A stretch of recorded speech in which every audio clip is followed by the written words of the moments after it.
I am not a cisgendered woman. I am an intersex transgender woman. Maybe those trainer bras are not training nothing. Positive is perception. Yeah, I mean, Delulu is the Salulu, my friend. As of today, yeah. I am psychic gay. I don't think that's a controversial opinion at all. That child doesn't deserve to be mutilated just because the parents and the doctor feel like that's going to make their life easier. This is normal and I'm okay, and we're going to talk about that. Ooh. What's going on, everybody? Welcome back to the Queer Collective Podcast. I'm your host, Carbon. I'm Emily. I'm Bailey. I'm Noise. And welcome to the show. And this episode is sponsored by Vizzy Hard Seltzer, but more on that later. You may have learned that sex, unlike gender, is something fixed. Either you have XX chromosomes, meaning you're female, or you have XY chromosomes, meaning you're male. However, 1.7% of the population have intersex traits, which is the same percentage of people who have red hair, highlighting that just as redheads exist, so do individuals who don't fit neatly into these binary sex categories. Today, biologists agree that sex is a spectrum. And to be clear, we're not speaking about gender or sexuality here. We're referring to a person's sex, which can be determined by biological characteristics like chromosomes and reproductive organs, whereas gender refers to your personal and social identity, aka man, woman, non-binary, agender, etc. In today's episode, with the help of two lovely guests, we're digging deep into the intersex experience, its history, and we'll be discussing shame and being quote-unquote normal. And our first guest today is Noise, who uses all pronouns. Noise is an artist, musician, and storyteller blending decolonization, spirituality, and nature into their work, while also embracing the joy of creating cute things. A proud intersex creator with Filipino indigenous roots, Noise channels personal and cultural narratives into their art. Living on a farm on tree land, they lead transformative workshops and can often be found singing karaoke with their 11 dogs, chickens, and a few friendly ghosts. That sounds This sick. sounds like what my ideal retirement looks like, but you're Noise was living it saying, now. don't do it when you're old. No? It's too much work. Too much work. Don't do it. Imagine doing all that with arthritis. Yeah. That's true. Arthritis. Think about the arthritis. And our second guest is Bailey, who uses she, her pronouns. Bailey Archer is an adult content creator. She is both trans and intersex and is interested in diving deeper into intersex and trans advocacy work and education. Bailey and Noise, welcome to the show. Thank you for having us. Thank you. So before we started the conversation, I wanted to make sure everyone at home was on the same page. So I wanted to provide a definition of intersex because I think there's a lot of conflation that goes on the internet. So intersex is an umbrella term for unique variations in reproductive or sex anatomy. Variations may appear in a person's chromosomes, genitalia, or internal organs like testes or ovaries. Some intersex traits are identified at birth, while others may not be discovered until puberty or later in life. There are over 30 medical terms for specific combinations of intersex traits, and every intersex person is different. So let's get into these stories. I wanted to first thank you both so much for coming on here and sharing your experiences. We really appreciate you. The first thing that I wanted to ask is how each of you came to find out that you're intersex. So the way that I found out that I was intersex was I was told my entire life that I was actually transgender, nothing more. I was told this by my family. Unfortunately, my father's side of the family had a little bit more of a hard time accepting me for being different because it was very noticeable at a very young age. And I mean, I know we all have phases, as some people say, but I can remember very clearly being about 5 or 6 years old, going into my mother's closet, wanting to wear the high heels, wanting the purses, the makeup. Really noticeable differences started in puberty for me. To give a little context, I am a fraternal twin, and the way my mother describes it is it's as if my brother sucked all of the testosterone out of the womb, because my brother is this very muscular, masculine-looking man and, you know, does hockey and all that other stuff. But when I was going through my puberty, I wasn't growing the same way he was. I was noticing that I was developing breasts. I was, you know, still going through slight male puberty as well, with growing facial hair, as well as developing breasts and developing I want to say a little bit more of a feminine body. I feel like my voice didn't drop nearly as low as it should have, I guess. And it was really hard because, I mean, you're going through puberty. You're growing up in a very small town where you are literally the only kid who is the different kid, the weird kid. Having a lack of family support, so to say. I will say my mother is absolutely amazing, has always been a supportive unit in my life and has always done everything she can. But unfortunately, my father's side of the family, not so much. I had to kind of figure out a few things on my own, and I didn't find out until I was about 20 years old. And at this time, I had well gone through puberty. I knew that I acknowledged and understood that I was transgender, yes, but there had to be more. And when I say this, I mean, it just felt like, why was my body developing breasts? Why was like all of these things happening that typically happen to women? Why are they happening to me? I finally did some research and intersex came up. And when it did, it was a bit of an eye opener. Going under the umbrella term, reading all the different categories, and the one that had stuck out to me was Klinefelter syndrome. Because Klinefelter syndrome is very common in twins, and it is basically when a biological male is born, but the way that I put it is at the beginning of puberty, my body and all my little chromosomes and all the little things that make me decided to have a little summit, a little conference. And they were like, you know, it'd be funny. You know, be a real kicker. Why don't we just throw in a little estrogen? Still give her testosterone, but let's throw in a little estrogen and see what happens. I finally got what is known as a karyotype test done. And from my understanding as well, this is from the research I did in the beginning of my journey. It's when they look for abnormalities in your chromosomal makeup.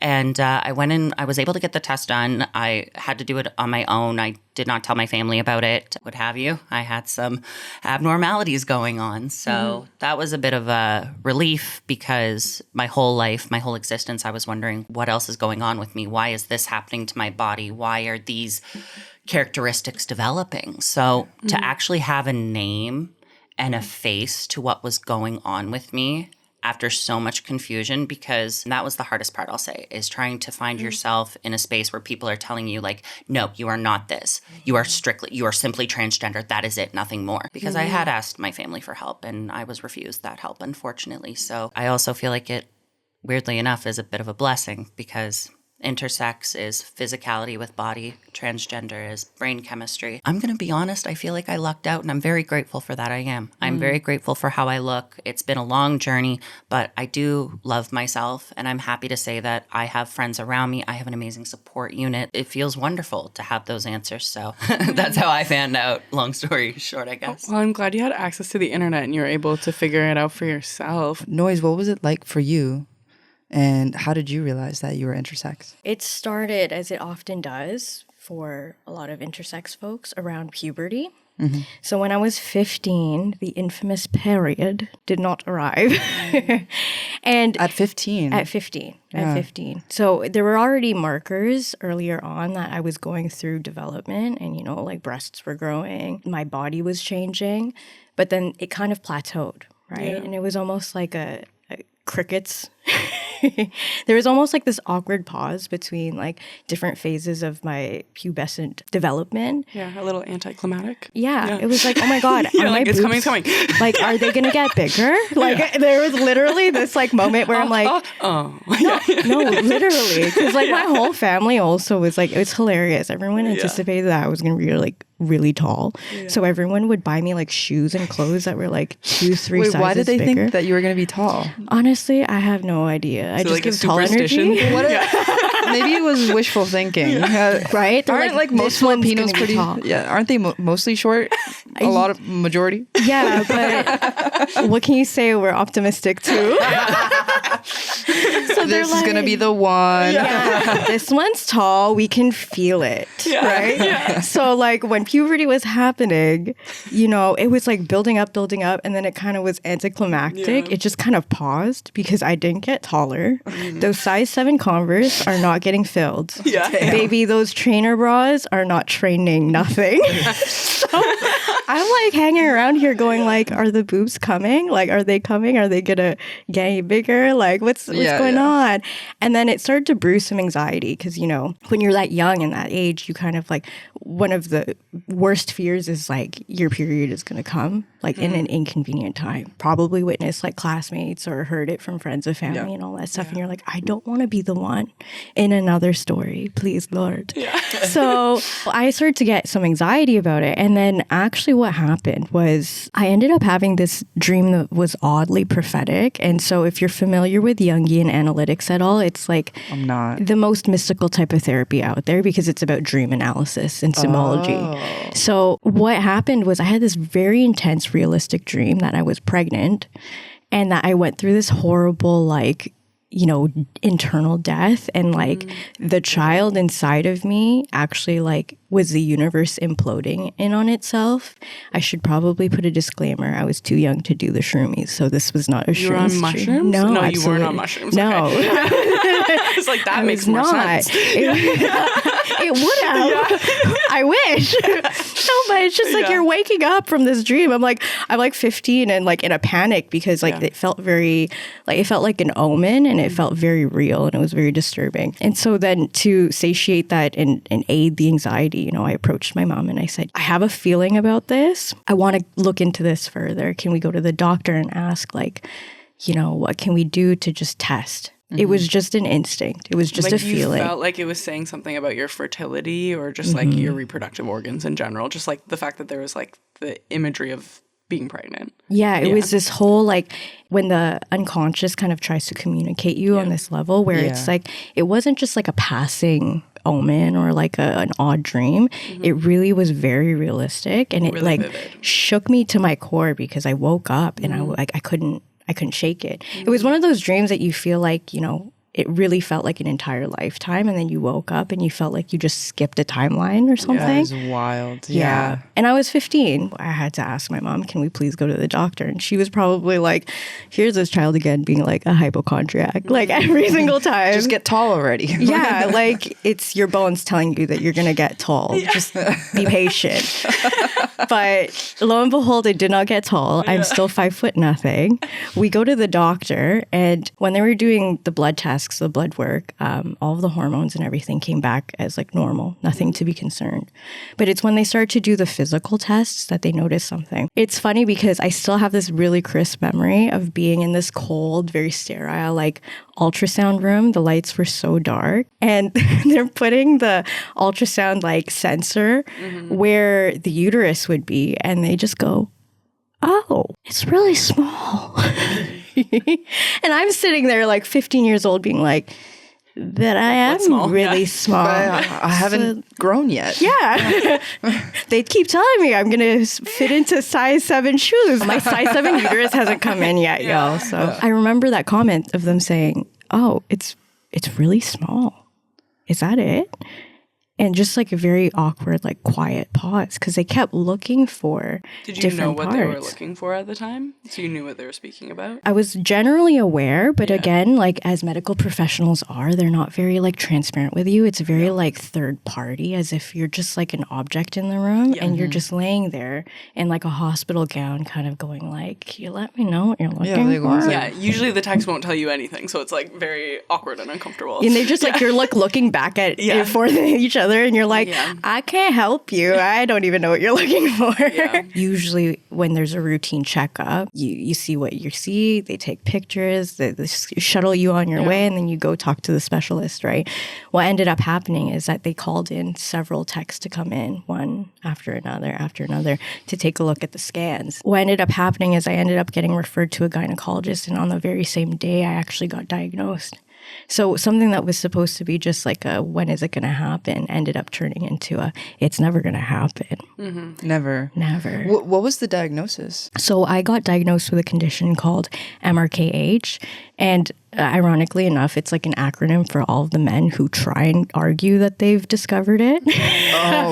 Oh, really? I know. Yeah. It's an obscenely long like name, and it happens in 1 in every 4,500 so-called females TM. Females TM. It's variations of different reproductive organs and like different development stages that can manifest in people's bodies.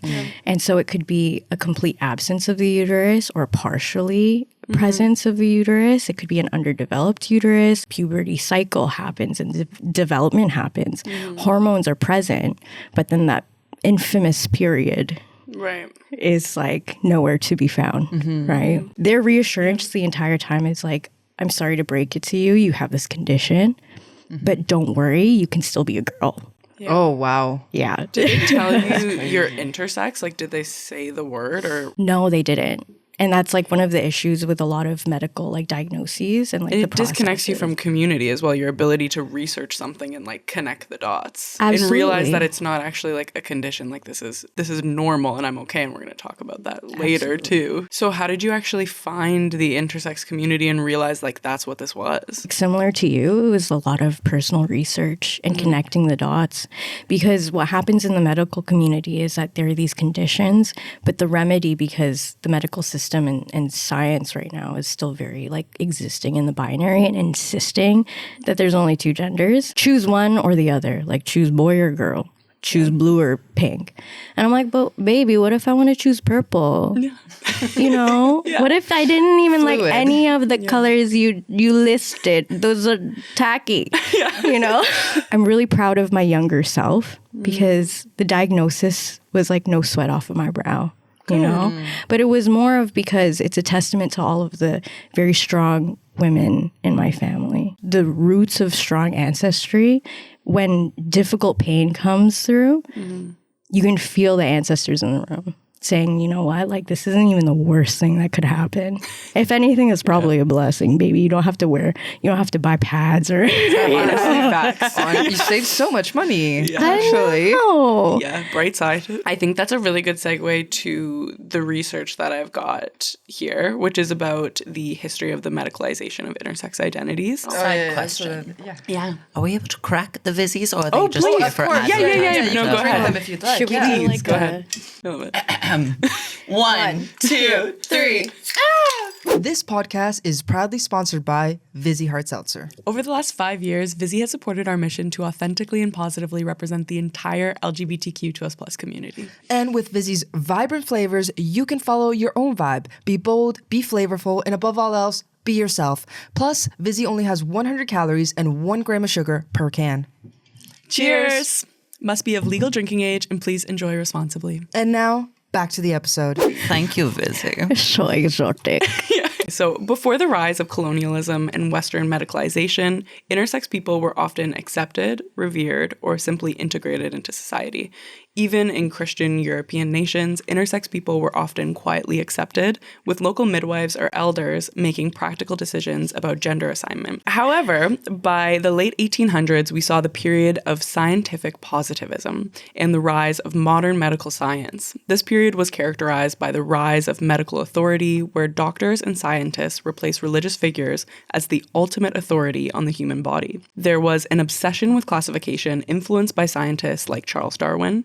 Eugenics and social Darwinism brought the idea that abnormalities, quote unquote, needed to be corrected for the sake of societal progress, and there was a huge uptick in pathologizing differences. Anything that deviated from the norm was viewed as a disorder requiring correction. Positivism?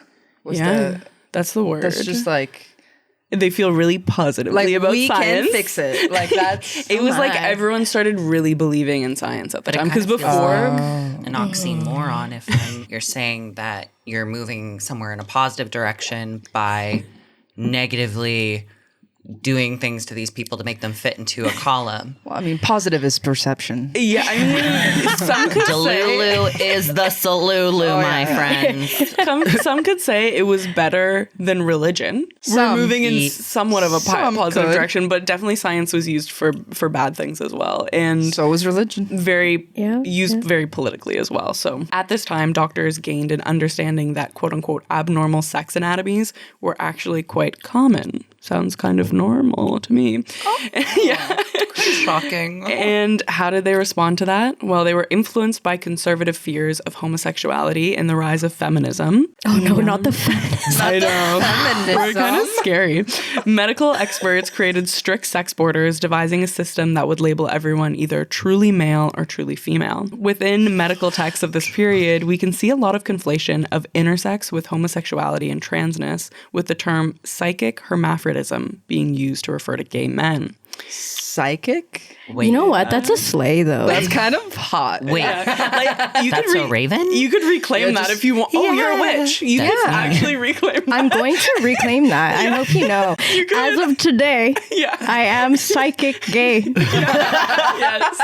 Just a quick question. So when they say, do they literally mean like psychic? I think they're saying because, okay, hermaphrodite, this is a bad word that people shouldn't use. It's derogatory. But there's a new one in but the new that's what they were using at the time for intersex. And so they're saying that people displaying like gay homosexual tendencies, it means you're like psychically You're like psyche. Yeah, because they're saying like your biological sex not aligning with your sex at birth or whatever, the assigned gender, they were thinking that had to do something with homosexuality. Everyone was very confused. But now, And everyone still is. super confused. Yeah. I'm still confused. Yeah. So during the late 1800s to mid 1900s, elective cosmetic surgeries were only happening on intersex adults who asked, but were largely avoided for reasons of safety. And during this time, studies by psychologist John Money demonstrated that intersex people were socially healthy without medical intervention. That's something important to highlight He's on here. the money.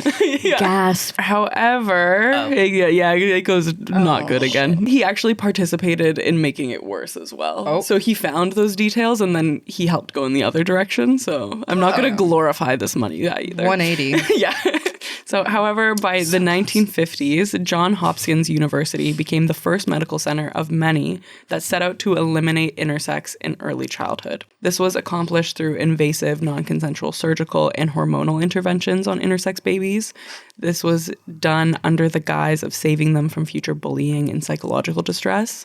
A quote-unquote successful patient was one judged to be stable and quote-unquote normal, i.e. heterosexual in their assigned gender. The truly wild thing is that because it was surgically easier to engineer a girl, most intersex children were made as feminine as possible without caring about like their chromosomes or what was going on internally for them. Yeah.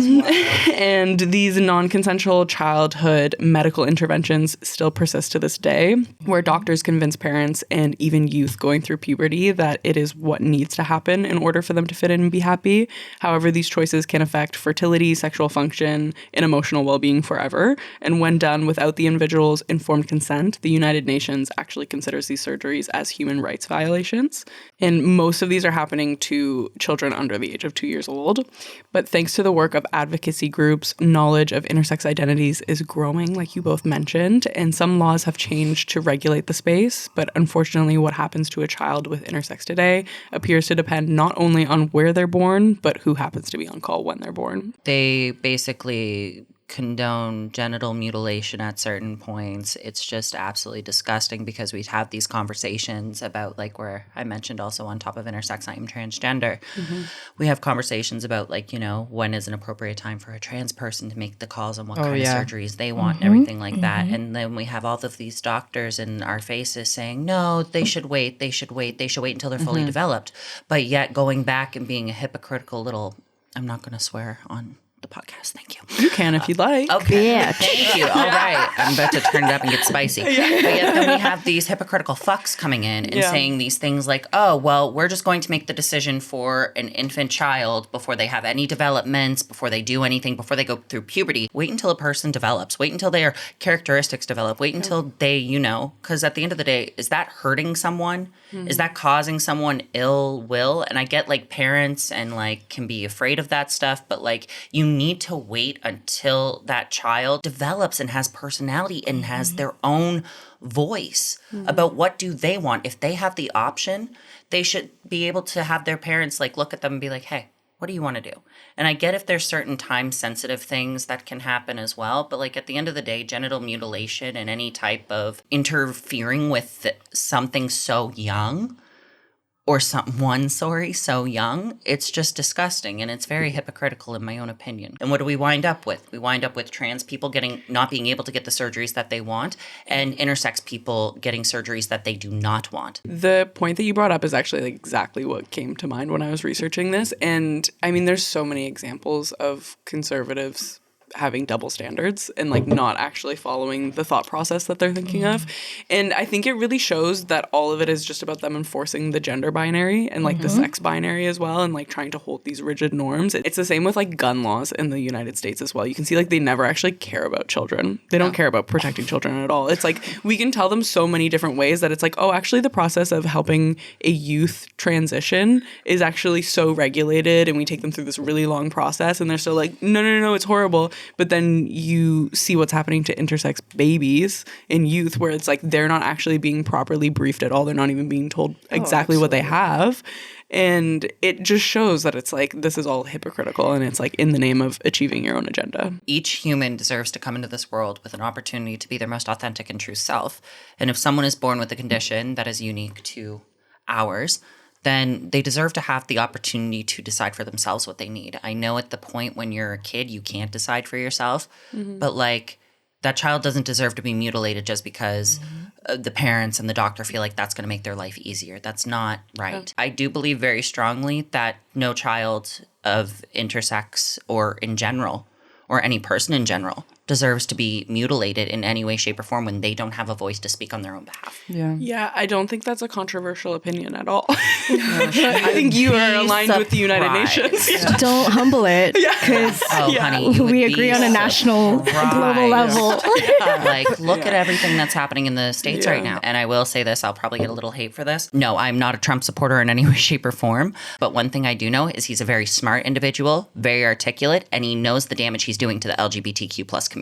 He has intentionally blocked out the TQIA plus, and he's completely making it in America unsafe for trans, intersex individuals, just anybody who fits out of the side of this tick box of male or female. It's people like those who get put into positions of power who know that they are fucking smart. They know their abilities, but they're fighting for all the wrong reasons. They're fighting to go against, in my own opinion, like I say all of this with my own opinion, they go against something that they don't necessarily agree with, not something that is best for everyone. Yeah, well, I think Trump's definitely a narcissist. And I that's wouldn't just an say example he's a great businessman. I'd say he's a great TV personality.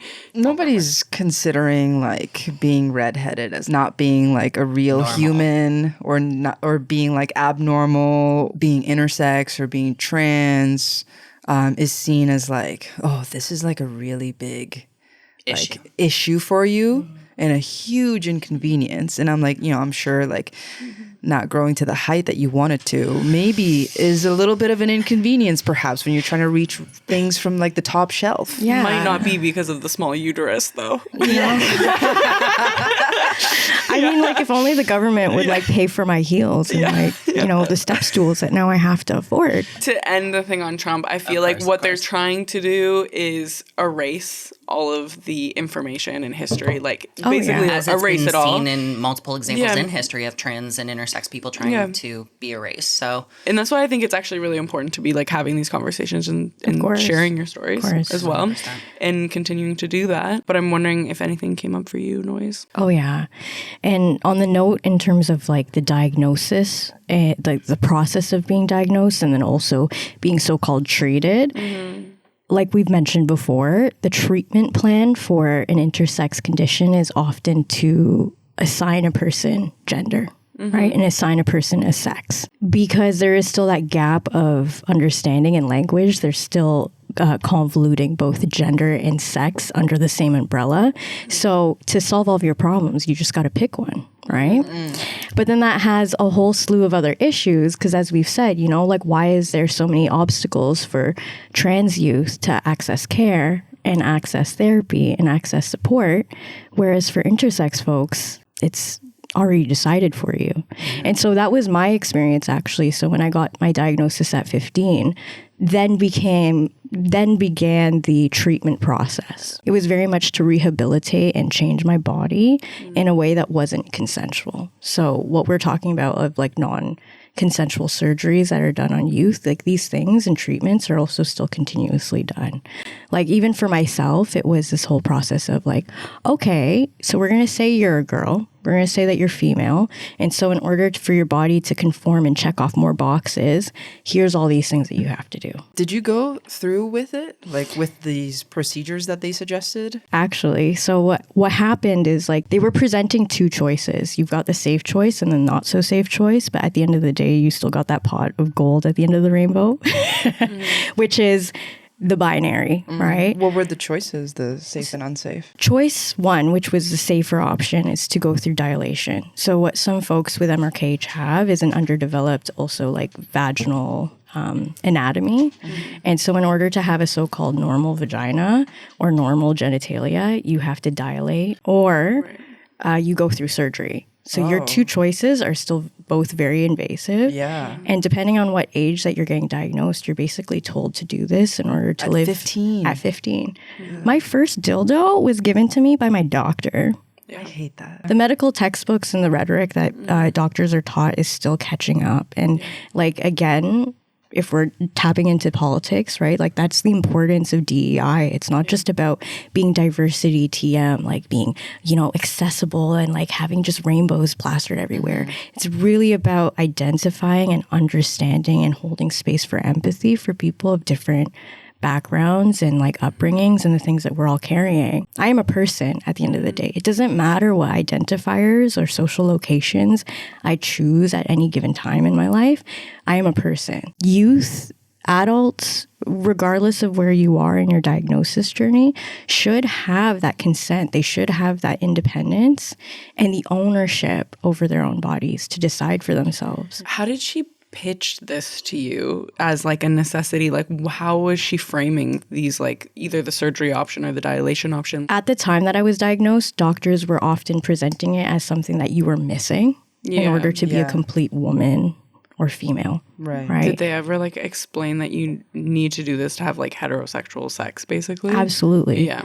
And again, imagine like you're 15 and someone like at that time too, I was like not even like romantically, sexually like interested at all. I was very much like very childlike and very innocent at the time. And my first introductions to the world of like sex and gender and sexuality was from sexual like diagnosis from medical professionals who told me that in order to live a happy, healthy life, you have to subscribe to heteronormativity. Yeah. And the wild thing is like nothing really much sounded like it was wrong, quote unquote, with you. You know what I'm saying? Like you were healthy other than not having a period, right? Yeah. I still get cycles, like hormonal cycles. Yeah, that makes but the sense. funny thing is like, I'm always like, I think there's hormones happening. Yeah. I think the hormones are in the room. And then I'm like checking. I'm like, oh yeah, pimple. Irritability, blood pressure. Yep. Probably. Yeah. It's a bit of a guessing game. I know nothing about periods. I'm straight up know nothing about periods. The amount of times growing up that I've been mortified if someone was going to ask me for a pad or a tampon, and I'm like practicing my poker face and being like, no. I mean, I don't have one.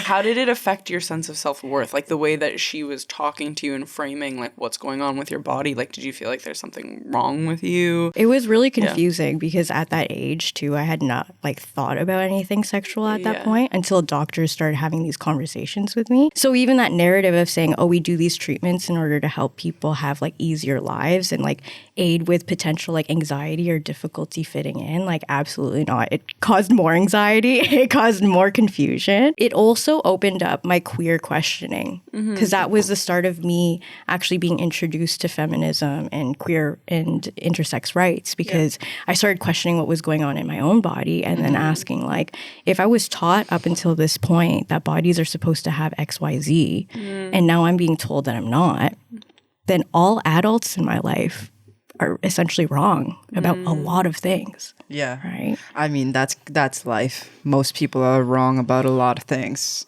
And even as a collective, we're wrong about a lot of things. Yeah. I mean, like as a human society. Yeah. Not the queer collective. We're always right. Yeah. Always. Never been wrong once in my life. Can each of you share sort of how your gender identity has evolved with your understanding of both gender as like a concept, but also being intersex? Like, has it impacted the way you view yourself? I'll say a lot of self-hate developed during that time. I'm going to say between 12 and 24. Being older and understanding what people are saying to me, meaning what my grandfather's saying about me, what my dad thinks of me, like what my own brother had to go through in his school. And like me and my brother, we're pretty close and we've made up on those things. But a lot of the factors of being told that I was just transgender and being treated like that's all that was going on with me, even though I was presenting and developing and all of this, it was very scary.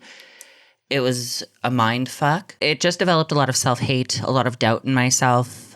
There was one point in my university years where I did actually try to take my own life because I no longer wanted to deal with whatever I was. I was being told that I was depressed, that I was miserable, and I needed medications in order to feel better. Ironically enough, when I tried to take my own life, I was on one of those medications, and it made me feel like nothing more than a zombie, and I was told it was going to be a fix. But I feel like people put medications and quick fixes and side by side, and like there's a deeper issue happening. Yeah. For most of my life, because of the fact that I was around so much hatred, I developed this very horrible narrative in my head that I was a cisgendered woman. I will say that did kind of spiral into mental illness, because I believed this for quite a long time. And it was just like my environment being like, you're this way. And I'm like, no, there has to be something else. And where nobody was open to thinking of the possibility of intersex, I was like, okay, well, I'm just a cis woman. I'm this, I'm that. And it was destructive as fuck. It spiraled. And it got bad to the point where I tried to take my own life. And then that was my rock bottom. And then the year after that, I went through some complications with a cousin. This was about when I was 19 going on 20. And this cousin had posted me on a escort site without my consent in any way, shape, or form because they were mad at me. This is a trigger warning. There's a derogatory term about to come up.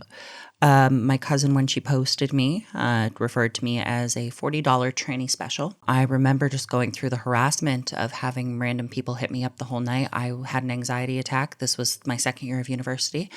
And the next day, my mom had to come into the city and help me. And we filed police reports. Unfortunately, nothing was done. But at this time, I was very confused, very scared for myself, and I had no self-worth, I feel. Was getting the information that you were intersex, did that kind of help you at this point to like see yourself as a cis woman, like the fact that you're developing breasts and everything, or not a cis was that woman, associated? No, not anything with being a cis woman. Me thinking that I'm a cisgendered woman is, in my own opinion, delusional and a mental health thing, because I am not. I know I am not. What me finding out intersex when I found out I was lifted almost like if it felt like a huge weight was lifted off my shoulders, because now I have actual answers as to why I am the way that I am. I am not a cisgendered woman.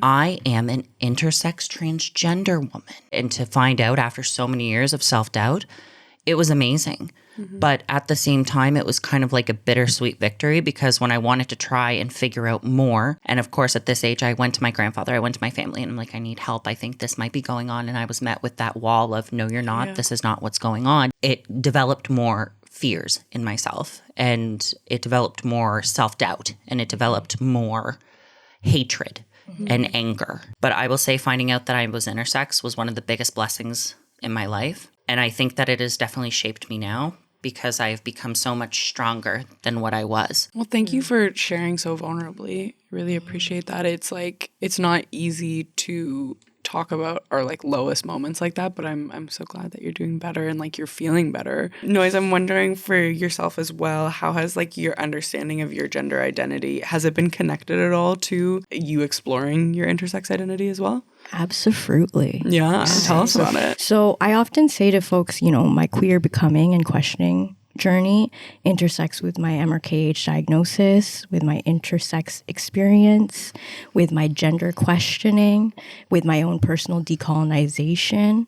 And decolonization was a huge thing for me, because once I started to strip away at the flaws in our own education system, the flaws in our own medical system, did I start to really question the values that the society has built upon and tried to instill as like unquestionable values that we should not think about, that we shouldn't question, that we shouldn't challenge, right? It always goes back to colonization. Literally doesn't it? every Always history episode we do. Every episode, I swear. Yeah, we're like, it's always the problem. It's always the problem. Yeah. You know, and it still is a becoming and unfolding, a whole process of unlearning and relearning what is right for me, right?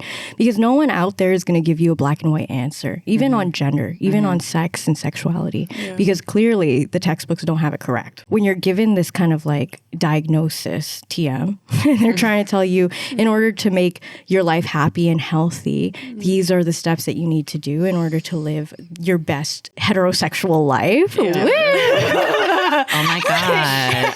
So cute. Are we in Republican town right now? But seriously, like they give you this like manual to follow these very linear steps on how to live the rest of your life. And you know what, baby, I tried it. I tried it. Wasn't for you. No, it really wasn't. It was tacky. It was stiff. It really needed a trip to the dry cleaners. There was a period of time in my life in which I really tried to subscribe to being cisgender, to being heteronormative, to try and follow this quite literal straight and narrow. And it absolutely wrecked me. I wish I could go back and be my adult of support for my younger self and ask these medical professionals, now, how did it work out for you? I want a show of hands exactly who is completely happy following a path that other people dictated for them. Something that you said really stood out to me about the self-doubt. Yeah. Regardless of who you are and regardless of what you're going through in life, that self-doubt that other people put inside of you is the most toxic thing, right? Because then that's where that seed of questioning yourself, questioning if you know yourself, questioning if what you're feeling is valid, whether that's real, that is just like such a poison that takes a lot of courage, a lot of resilience, a lot of strength, and a lot of community support to try and strip away. If it wasn't for my queer family, if it wasn't for my chosen family and also strong ancestry, I don't think I could have been the person that I am today, right? Being so proudly intersex, being so unfazed when people ask me questions about it. You know, if you asked me like 15 years ago at diagnosis if I would be the same, like who I am today, I'm like, God damn, can they be my parental guidance right now? Well, I think I heard that as like we all grow into the adult that we needed when we were Absolutely. Do you feel like it has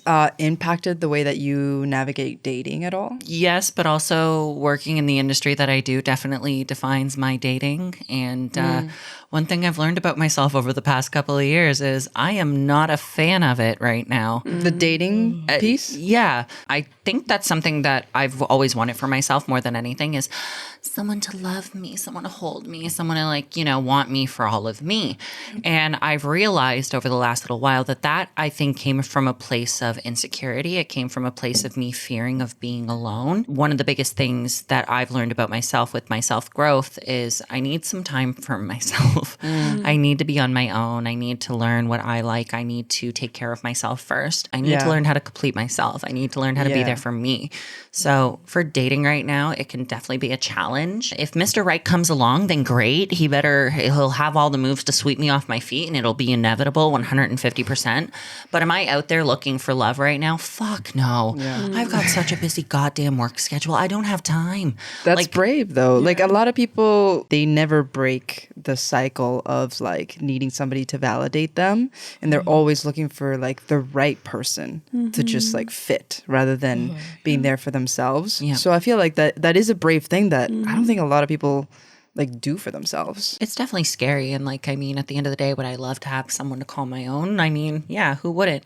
But like, I feel like I've taken a lot of the intensity off, meaning like, you know, I'm not sitting here being like, oh, I need to find someone. I need to do it now. I need to do this. I need to do that. And at the end of the day, like if someone comes along my way, because personally, I would like to meet somebody the old fashioned way, like we're in a coffee shop or something like that. God intended.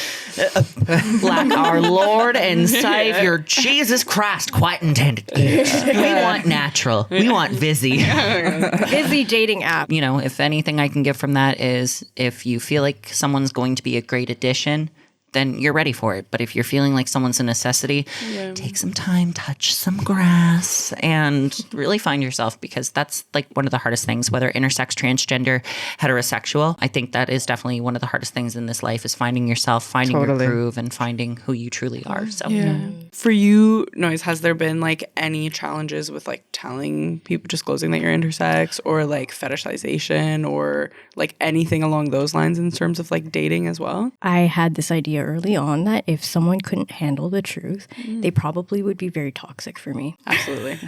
That's So 15. at 15, Damn. I mean, I am a Capricorn, so come on, a little strong. Capricorn. Oh my God. Please don't take that as hate speech. Thank you. No, we do. I'm just kidding. the Capricorns in the comments are going to be mad. I'm just kidding. They're like, okay. Coming on strong, though, of course, like when I look back at my younger self, it was a protective mechanism. It was accept all of me. And if you can't, then F that. Like, you probably aren't for me.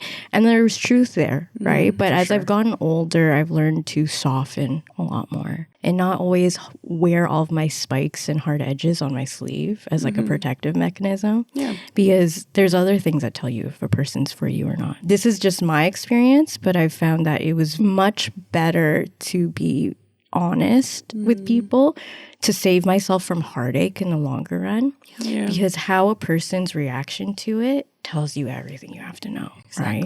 Yeah. Tells you how open they are to learning, tells you how open they are to actually growing with you, and how curious they are. And what would you say is a bad reaction? Homophobia. God, yes. Just blatant homophobia. Yeah. I feel like you speak for both of us on that one. Like just the fetishization, the whole situation where people like come in and like, oh, you're this, oh, you're that. Like I've had how many people just like unsolicited like questions and things in my inbox. I still have a screenshot that I made like an art piece out of that this person had just straight up asked me, so like, what do you have down there? Because you have intersex in your bio. Yeah. Right. Yeah, because you have if you're putting your social locations and your identity in your bio, you know, you're either calling in all the people who are for you, or you're also calling in people who aren't for you, right? And it's like that inner resilience and like protection of your own energy is so important. Because the more you navigate and shine your inner truth and light, the more moths and flies and like all these other critters come. Mosquitoes. Mosquitos. We don't like the mosquitos. No. I hear what you're saying on that. Like, I remember one person like on a dating app asking me, are you going to cut it off at any point? Like just like the boldness of some people, and I remember how much that would used to bother me. I'm sorry they have to experience that, but I guess you're also, like you said, like you're also calling in people who do align with you at the same time as like you're blocking all of these creeps. Like you at least like putting it immediately in your bio, like you know before you're meeting up with someone. It's like a harsh way of really filtering out people that are like right for you. Like you have to. You know, I'll say this from personal experience: you 150% must, and I feel fine saying this. I put myself in a dangerous situation, and it is 100% on me. I had ended up hooking up with someone, not disclosing any of the information about myself to them, and I ended up having to argue with them for about 3 hours while they threatened to harm me with a tennis racket because of the fact that they were confused. They thought I was playing some sick, cruel joke on them. I felt like after that happened, I needed to tell people. Absolutely. Compared to those who don't go through that experience per se and just feel comfortable telling people. Disclosing is, I feel, always a necessity because, as you've said, it attracts in the good and you find what you need at that time. You're not putting yourself through the ringer or being like harassed or, you know, threatened or put into a bad situation. Even if somebody sends like a not favorable comment through like the app, for example, at the very least, you're not putting yourself in a physically harmful situation. Yeah. And like, does disclosing off the bat make you impervious to any pain or harm or heartbreak? No, absolutely not, right? But it does save us from certain levels of grief, and especially the type of grief and mourning that happens when we deny ourselves that truth. And it often felt like lying to myself if that was something that I was like, I felt like I had to withhold.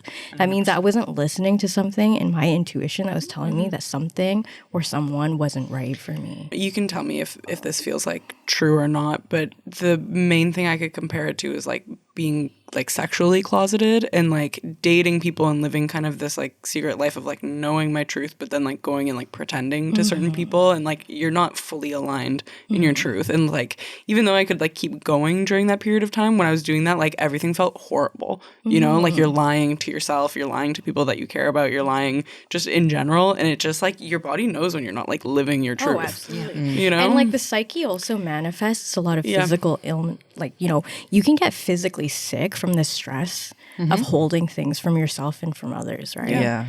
But to give a little bit of a happy note is like, I'm happily in a very committed and a happy relationship right now with someone who from the bat just was not phased. Had like so much openness and curiosity about it. And spicy. I know it, and it's spicy. Oh, it gets real spicy. Okay. But, you know, like nothing can replace that feeling of truly being understood and witnessed from someone. That's what I'm hoping for other intersex babies. Like I'm hoping for our community and intersex folks to experience that sense of ease where one day in the future we're not even like, it's not even a question because we understand, right? Why do we always have to be trapped in these parameters and being like, okay, I choose this or that? Yeah. And then if you don't fall into those markers, then you have to have a whole fucking monologue to explain who I am. Like, it's ridiculous. So I'm like advocating and dreaming for a future where like none of that shit fucking matters. Like we're just people at the end of the day. So what's it to you? So going off of what you said, Noise, just about like wanting things to be more normalized for like younger generations coming up, I think like part of that is also through terminology too. Terminology specifically to identify non-intersex people I think is important, rather than suggesting that someone is either intersex or typical/normal. We can more accurately and less judgmentally state that someone is either intersex or endosex is the term that people are using. The term which out there I think is important. Like when I was doing the research for this Is episode, this I'm what like, the kids are saying? oh my God, I don't even think scandalous. I don't even think the kids are saying this. Like I don't think many people know this term though. Like I didn't until I started researching this episode, and I'm like, yeah, actually, like what would I have called myself? Like we have like cisgender and trans, you know what I mean? But we didn't really have that language necessarily for intersex versus endosex. And I think that is important in terms of taking away this idea that it's something wrong, it's a condition. It's like, no, it's just like another option. I'm wondering if you two could go back and say something, some advice to your younger self surrounding being intersex. The best advice I could give my younger self is that it's not the end. It just because it feels like the end does not mean it is the end. There are moments of cloudiness, but always wait until tomorrow. That's the best advice my dad could have ever given me, because I remember after my suicide attempt, I came home and he doesn't really ever say much, but that night when he did, he just said, always wait until tomorrow, because tomorrow will give you a whole different perspective. That, and there are people out there for you. Like, it might not feel like it in a small town or a rural area or a place where the options of finding friends are very limited, but there are people out there, and it gets better. It really does. You know, advice is tricky. Don't take advice from people whose lives you don't want to live. But also, all I want to tell my younger self is that I love you so much. You know yourself. And don't let other people tell you that they know you more than you know yourself. Right? Trust your intuition, trust your experience, and continue leaning into the joy. Because especially nowadays, joy as resistance, right? Your joy and your happiness and the pockets of authenticity that you are craving and creating for yourself is your resistance. And it's just as valid as your anger, as your other emotions, as anything. And you a cutie patootie. You a cutie patootie with a cute booty. So keep on strutting.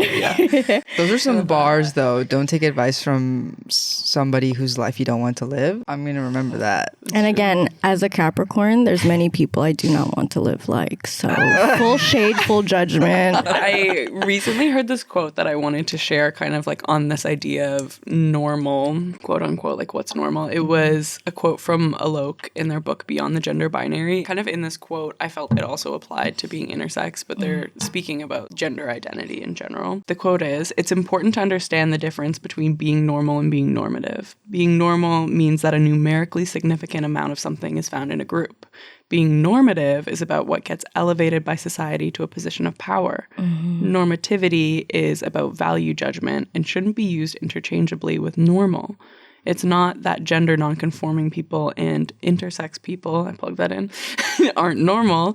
It's that we aren't considered normative. Gender and sex diversity is a natural attribute in humans and not an illness that needs to be fixed. If I can just intersect something there. Yeah.